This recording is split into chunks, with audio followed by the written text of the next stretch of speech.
Now, welcome to another edition of News from Naboo with the worst lightning takes.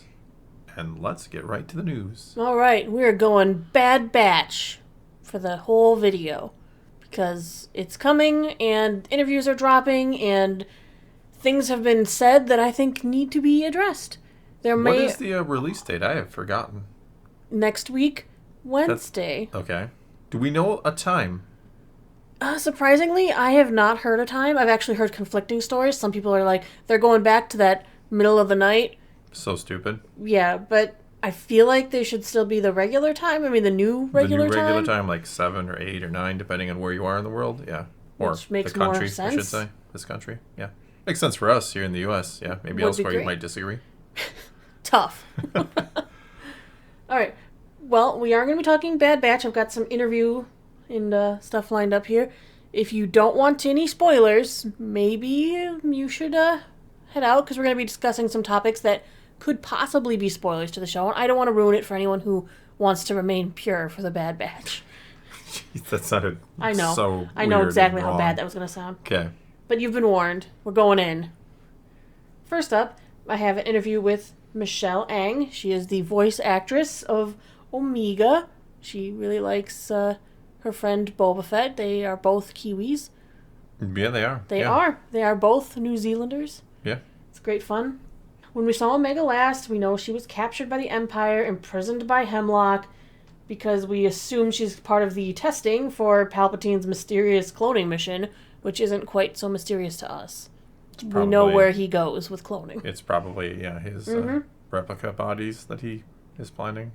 Aang said that she is so excited that Omega and Crosshair have been paired together for this final adventure, before going on to add that Crosshair has something to learn from her in the season, and their roles are reversed in some ways.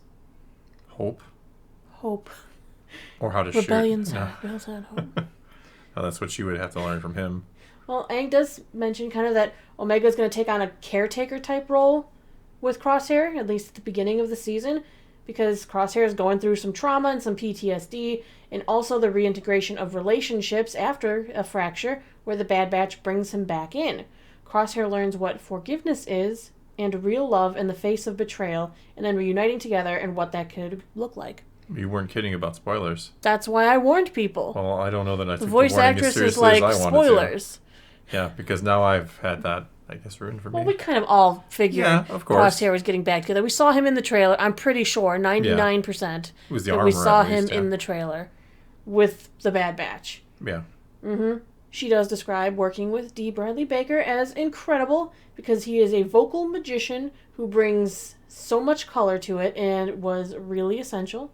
We do know, aside from Omega, he voices the entire Essential Bad Batch. is an understatement. Yes, and I always thought that he did the one character at a time, but I'm wrong. Because she says that his technique is impressive because he opts to interchange between characters in a scene rather than recording the lines one hero at a time. Which I thought he did the opposite, but no, he's just full script me. Yeah, I thought he did I think one character. there are definitely times he has to if they're all talking at the same time or overlapping. But I thought I saw an interview with him that said he didn't do that because it was hard. Too. So maybe he does at times but doesn't at other times. But then she talked about the fact that she is going to meet Ventress in the series. Ventress was really interesting to Omega. She's come across formidable female figures, but I think that one in particular really sort of took Omega a step back.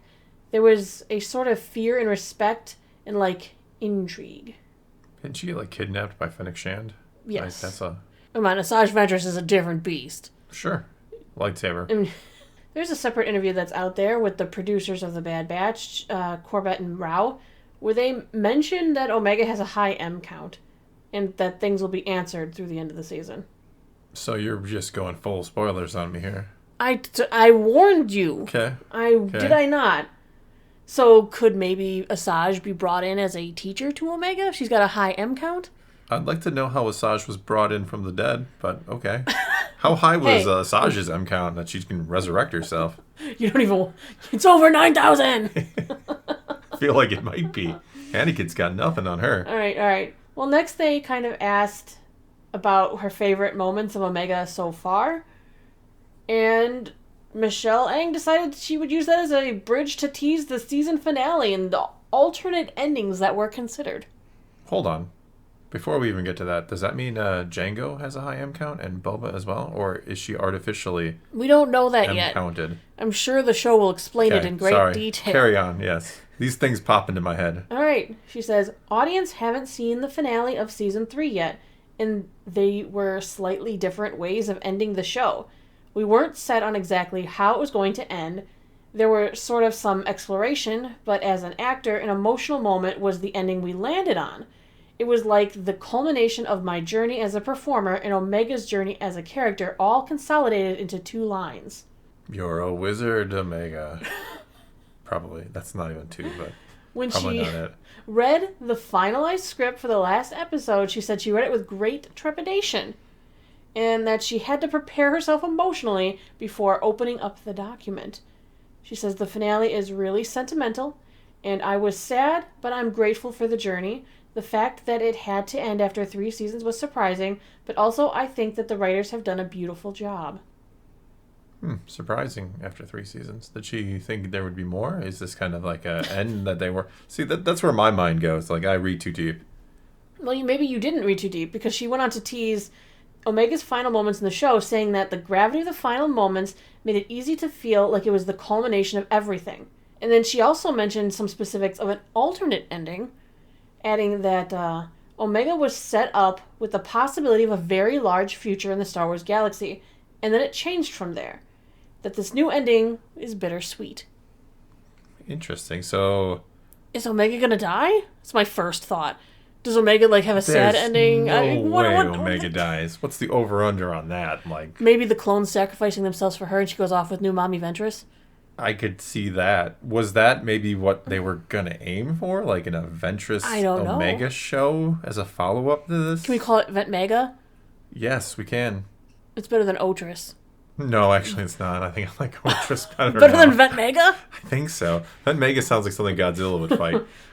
No, I'm not doing it. No. But yeah. So does that mean now...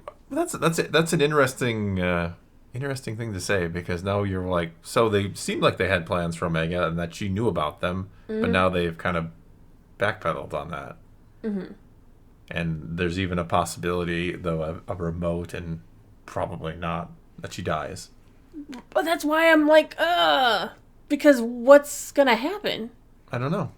Maybe I mean, she the fact that Snoke. It's bittersweet. I mean, something bad's gonna happen, but it's for the right reasons, in a way. Yeah. Like, the whole Bad Batch dying to protect her, or to keep her alive, or to give her a future, or even some of them doing that. Maybe Asajj gives her life again. No. I can say that pretty certainly. Okay. But we'll talk about that in tomorrow's video, maybe. Wow, you got more. I do have more, but... You're holding back. I'm going to hold back, I think. I think we've talked about this a lot. You're like Obi-Wan. You're holding us back. I will hold you back. I will. Another interesting piece of news, and this is unrelated to the Bad Batch, is they did drop the trailer for X-Men 97. They did? They did. It's coming out March 20th, which is a Wednesday, so it's going to have some overlappage with the Bad Batch. It's like Animation Wednesdays now on Disney+. It's like Saturday morning cartoons on a Wednesday. Yes. I'm not entirely happy with the new voice actors. I understand when I watched it as a kid, those voice actors may not be voice acting anymore. Or alive. I have no idea. Yeah.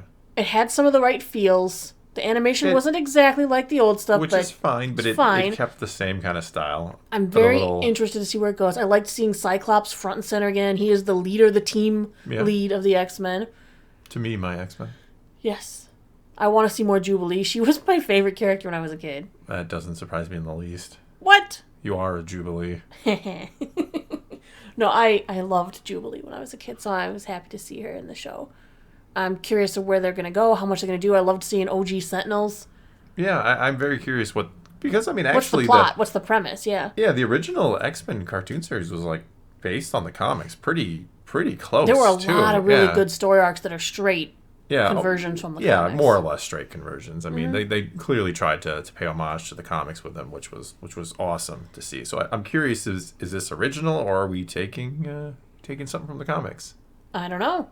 We'll have to wait about a month-ish. Yeah. I loved that show back I in did the too. day. I'm glad they So, stuck with the original theme. It would have You been couldn't- like it's you not- couldn't not, honestly. Yeah. Yeah. I'm curious if they're going to pick up any of the plot threads from the original. Well, that's kind of what I'm getting Or, at. you know, Is this kind of like a break but and at then the same something time, new? Or they can't do that too much because they want a new generation of people to watch this. And if like is that the goal, or is it to appeal to the people who were watching it well, back the in the people day? who are watching it back in the day are adults with kids who they could make watch this new version. Yeah, but come on, those adults are going to make their kids sit down and watch it.